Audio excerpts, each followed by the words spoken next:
সংগঠনের পতাকা পোড়ানো ও ভীতি সন্ত্রস্ত করার বিরুদ্ধে থানায় অভিযোগ জমা করল এফআইআর ও ডিআইএফআই।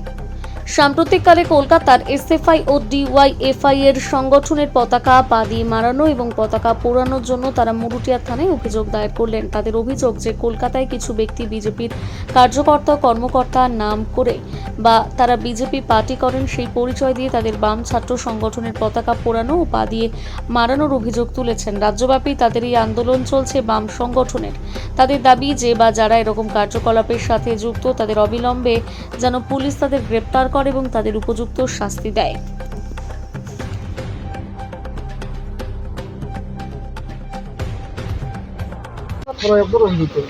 গত 27 তারিখে যে ধর্মতলায় আমাদের সংগঠনের এসএফআই এবং ডিওয়াইএফআই এর পতাকাকে যে অবমাননা করেছে এবং খুব নোংরা ভাষায় কথাবার্তা যে বলেছে, তার প্রতিবাদে আজকে আমরা মুরুটিয়া থানায় যে একটা অভিযোগ দায়ের করলাম এবং আমরা গতকালকে গোটা পশ্চিমবাংলা ব্যাপী আমাদের অভিযোগটা দায়ের হয়েছে।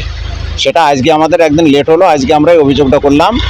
এর আমরা উপযুক্ত বিচার চাই। এবার সর্বত্রই যে এই যে অবমাননা এবং নোংরা কথা বা পতাকা যে একটা নোংরামি, এই নোংরামিগুলো বন্ধ হোক, এটা আমরা চাই। আর পরিচয় রাজীব হোসেন শেখ, আমি দিগলকান্দি নির্বাচন অঞ্চল কমিটির সম্পাদক। 27 তারিখে আপনারা অনেকেই দেখেছেন যে 27 তারিখে কলকাতার ধর্মতলাতে ডিএফআই এসএফআই এর পতাকাকে ছিঁড়ে পুড়িয়ে অবমাননা করা হয়েছে আমার পতাকাকে, যার জন্য আমাদের সংগঠনের তরফ থেকে সারা রাজ্য জুড়ে প্রতিটা থানাতে এফআইআর করা হচ্ছে। কারা অবমাননা করেছে দলীয় পতাকা? বিজেপি নিজেকে বিজেপির ও কর্মকর্তা বলছে, ওরা নিজেরাই নিজেকে বিজেপির কর্মকর্তা বলে প্রচার করছে। হ্যাঁ, এখন চাই এর সুষ্ঠু বিচার হয়ে তদন্ত হোক, তদন্ত করে যারা উপযুক্ত শাস্তি হোক। আপনার পরিচয়? আমি হরিপুর বাড়ি আমার, আমি অমিত মণ্ডল, ডিএফআই এর সদস্য।